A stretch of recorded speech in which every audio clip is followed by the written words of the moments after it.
Hey, everybody out there in TV land. I, of course, am your host, the Fake Professor, and welcome to my new show, syllaBLISS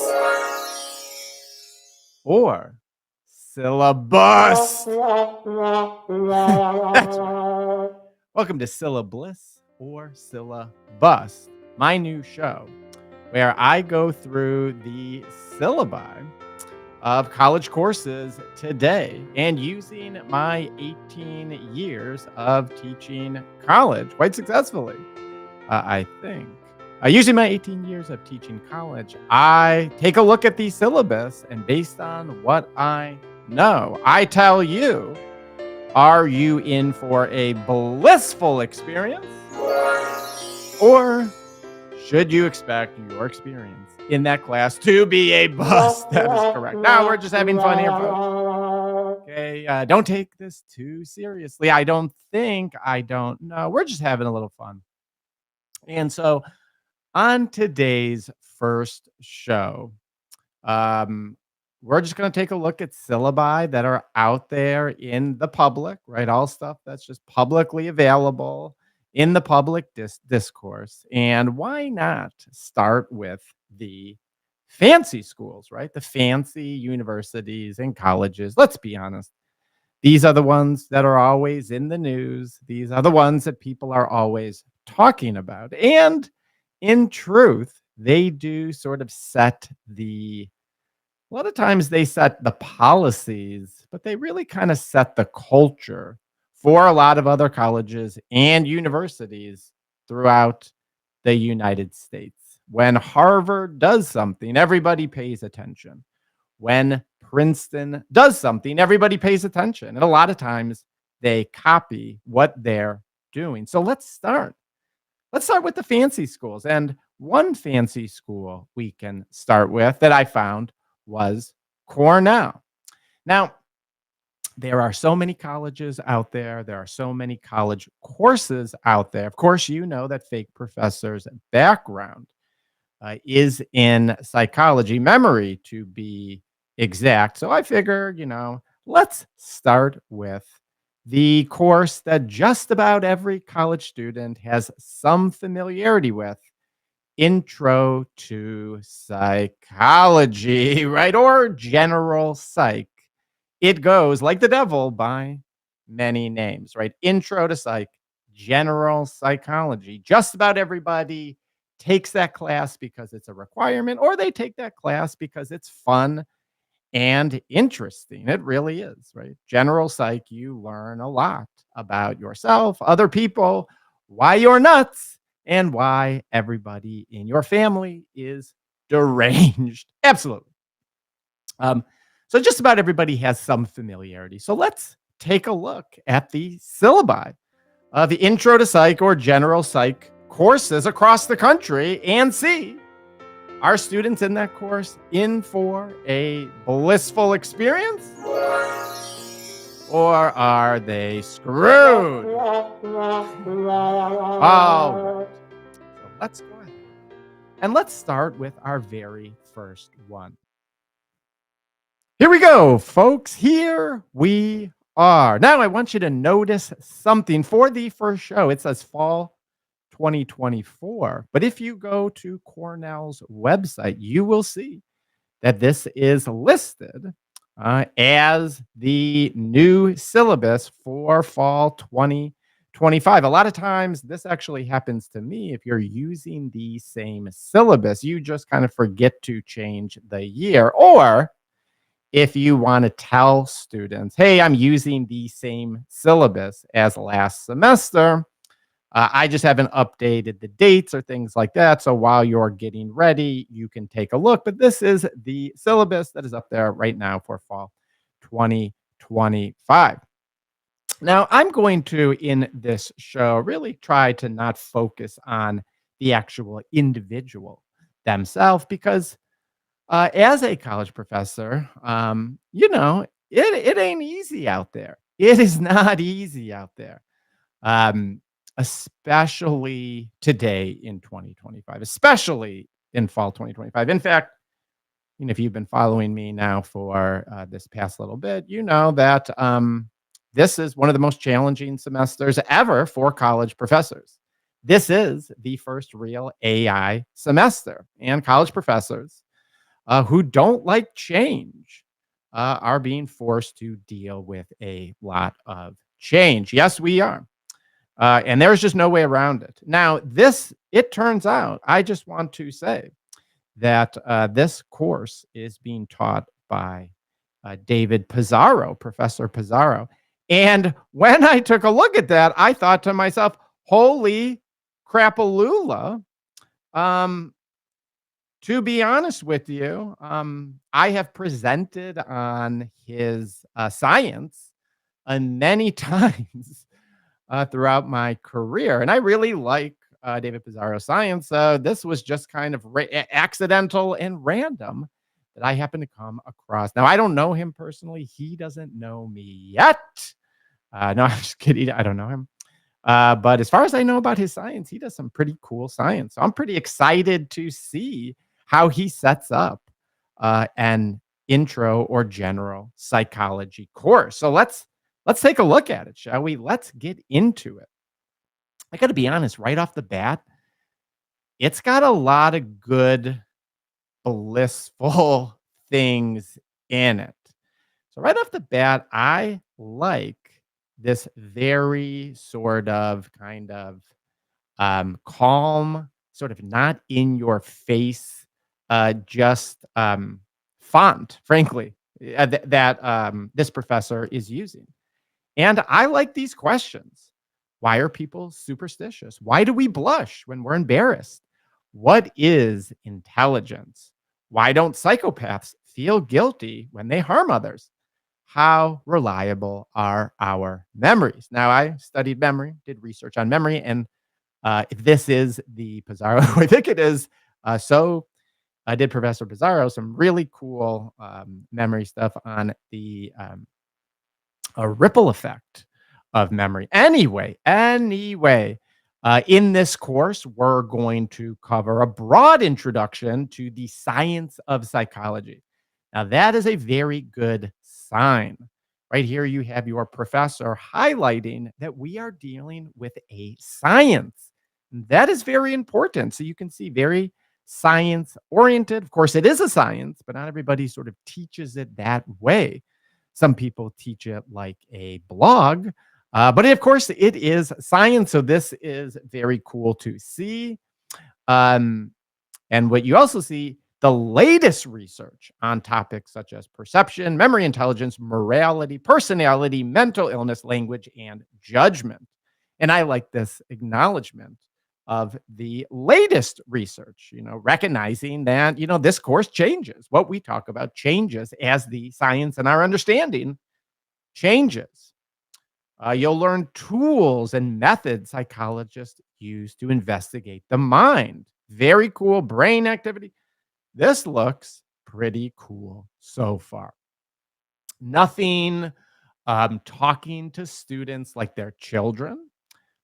Nothing like don't do this, or if you do this, you're going to get in trouble. So right out of the gate, this professor is setting up the energy about inquisitiveness. This course is about being curious about all the big questions, how memory works, morality.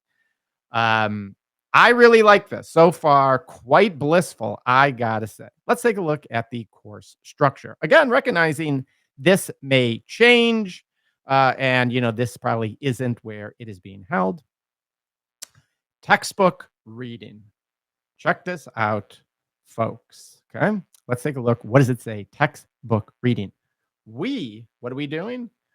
We use a custom, open, and free textbook from the NOBA project. You can access the book here. Bam! There it is, folks. That is one of the best signs of a blissful experience. Now, anybody who's worked in higher education knows, unfortunately, and I don't mean to poop on the textbook industry, but they have a long history of primarily just focusing on separating students from their dollar bills. And Some of the syllabi I looked at had books that were a quarter of $1,000, $250. And as you know, there are textbooks that are much more than that still being assigned, meaning there are going to be a lot of students not buying that textbook or doing something illegal to get that information. Here you have the professor using modern options, of which there are many, to make sure their students all have access to a high quality and updatable and changeable, which is one of the cool things about these projects, free textbook. I got to be honest, this is looking quite blissful. Important note, while sometimes there will be overlap between the lectures and readings, this will not always be the case. The lectures will cover things that are not in the textbook. The textbook will contain information not in the lecture. You got to do both. Amazing. Awesome, right? That is how college should be, right? I'm not going to tell you everything that you're going to be evaluated on per se. You have to be responsible for doing the work. And guess what? If I give you a textbook, that's because you are expected to read it. Now, it's free. I'm doing my job in making sure that I get you the information that you can access for free. But you're at Cornell, you're a college student, you're going to actually have to do a lot of this stuff or some of this stuff independently. Doesn't mean if you have questions, we won't help, but you have to do some of the work independently. And you cannot just do one and ignore the other. I am loving the way this syllabus is set up. And again, it is using very just visually um, non-aggressive or not scary font. It's just very, it's loose, it's big, the font is big, it's relaxed. This is a good sign. Weekly quizzes. Each week, we will create a quiz consisting of 8 multiple choice questions. You will have a 24-hour window to complete the quiz outside of class, and you will have 2 minutes to answer each question once you begin the quiz. Each quiz will become available at Monday, and blah, blah, blah. And so here we have one of the really challenging issues for college professors today. As always, we ask that you, I'm going to highlight them. We ask that you take these privately and do not communicate with other students in the course. You may, however, use whatever materials you have available. That last part, again, I really like. I really like teachers who set up courses as problem-solving courses and not just memory-based courses. And because Pizarro is a memory scientist, he, of anybody, knows the limitation of designing a course just based on memory. So he is saying, hey, instead, I'm going to give you problems to solve, and you're going to have to use your available resources to solve those problems. Now, the tricky thing here, obviously, is we ask that you take these privately. So this indicates, obviously, that there is going to be some looseness, let's say, or some lack of monitoring while a student is taking this. And while I'm sure, that most students, are going to do the right thing and want to do the right thing, it's not really a question of wanting to.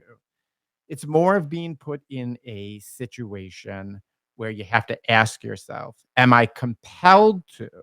Because everybody else is doing it, right? It's kind of like taking steroids in bodybuilding or professional sports. If everybody else is doing it at some point, and these are the individuals you're competing with for jobs and school, at some point, the market pressures just become so strong that people find themselves making decisions that maybe they didn't want to make. So how, they sort that out, I won't consider that a bust at all because everybody has to deal with this. And maybe Professor Pizarro has got it sorted out. That is a challenge for everybody. We will automatically drop your two lowest scores as a way to accommodate any emergency situation, illnesses, or just rough weeks. Okay, here you know you are dealing with a real pro here. This is the sign that you're dealing with a pro. This professor knows what they're doing. And how do I know they know what they're doing? Because they've been in the game long enough to know that it is never going to turn out well for them if a student emails them and says, "This horrible thing happened to me." And let's say, as a professor, you are pretty sure that horrible thing did not happen because what they're talking about is something that would be in the news, and it was not in the news, and they seem quite fine. But let's say somebody says, "This horrible thing happened to me. I was abducted by aliens. And you notice that there was nothing like that in the news. It's never going to work out well for you if you say, "I don't believe you. Uh, Show me proof." Because all it takes is one. All it takes is one student who is actually abducted by aliens and has it on their ring cam to basically show that you are an asshole. And now everybody is going to post about how big of an asshole you are somewhere online. Yes, they are, right? What this professor wants to do is not put him or the student in a position where somebody has to determine if somebody else is lying. What he is saying is, you don't got to lie to me. If you are lying, basically, you get to get out of jail free cards. And you should use these because there's probably something that's going to happen to you. You're going to get sick. There's going to be an emergency. And if that happens, you don't have to even tell me the details, or you're having a rough week, right? You just have a bad week. You broke up with somebody. Your favorite team lost. You just made a bad decision. You went out. You didn't do what you were supposed to do. And these are the situations where you might normally, or somebody might normally tell a fib. You don't got to tell that fib. Just tell me you're not going to be there, and we will drop the two lowest ones. This is, again, the real sign that you're dealing with a pro. He's not going to put himself in a situation where he has to call you a liar, and he's not going to put you in a situation where you have to lie. Now, if you're going to miss a third quiz, well, that's kind of hard to justify as a student. Hey, I've had 3 emergencies. In that case, maybe this is just not the best semester. So I'm really impressed. I got to say, I'm really impressed. I'm just impressed. Final exam. There will be one final in-person cumulative exam. Oh, wow, cumulative. Not everybody does cumulative. That is definitely a stylistic thing, okay? Covering the content of the readings and lectures to be administered during the week of finals week. There will be a multiple choice exam consisting of approximately 70 questions. Unlike quizzes, the final is not open notes. Woo! Although we do not yet know the location. Okay, the final exam schedule is determined. All right, great. Hey, man, I like it. I really like it. So the professor's saying, like, okay, you're going to have quizzes where you can use your notes. And so I'm setting you up to be successful. Let's be honest. I'm setting you up to be successful on those quizzes. If you do what you can do, if you handle your business, there's no reason why you shouldn't get a really good grade on all of those quizzes. But you're still going to have to do some of the reading on your own. I'm not going to cover all the reading. And you're still going to have to process some of the notes on your own. I'm not going to process all of those for you. And you're still going to have to do some more traditional, rote memorization and some, high stakes testing, showing up during finals, taking a cumulative exam that covers, the whole semester. That's an old school type approach that I, had when I was a college student. This is really what's really impressive to me is it's really kind of marrying a lot of the good things about the old school approach and a lot of good things about the new school approach. Let's take a look at grading and check this out. The weekly quizzes for which that are open notes and you have 24 hours to do on your own are 2/3 of the grade. So he is really setting up his students to be successful. But he's not just going to give everybody an A. No, he's not. If you want that A or you want that B, you're still going to have to earn it in that last third, that final exam. And look at this, extra credit is not huge. 5% extra credit, okay? So there is some extra credit. If you are on the border, there is a way to get over the hump, but this is not a course where you can, get a C and then just do extra credit and get an A, or get a B and just do extra credit and get an A. You're going to have to be close to that grade. I really like this. This professor, he's not giving anything away, but he is really setting up students to be successful. He's got the grade breakdown, other stuff that you see. You're just going to see this. We're not going to go over that. And check this out. Check this out, right? Tell me this isn't cool. Okay. This is not part of your course, but I also have a podcast with another famous scientist professor. And we talk about this stuff in more depth. So if you want to check it out, who knows, right? Maybe you could even come on or something like that. Man, this is a baller syllabus. Okay. And then, that's just a breakdown of when things are. So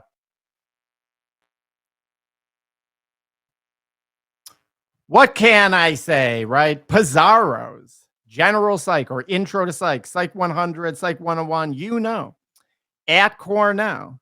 Is it a syllaBLISS or a syllabus? Well, I think that is pretty clear. This is an absolute syllaBLISS. Congratulations if you are in this class. And I don't know anything about the professor's personality. It may be great. It might be terrible. I don't know anything about that, but just based on what I can see on the syllabus, this is a real pro who's setting up his students for success. Still going to require his students to work hard to get a good grade. Someone who knows what he's doing has really set up this class well. Congratulations. If you are in this class, it is a blissful experience. Okay, I hope you enjoyed that. That is the very first episode of syllaBLISS or syllabus, and we're just getting going here. So check us out if you have a course you really want me to do here. If you want Fake Professor to cover something, let me know. Send me your syllabus or let me know where I can access it. And in order to do that, you just have to, join in the community, subscribe, and then let me know, and I will cover that for you. Let's get it going this semester, folks.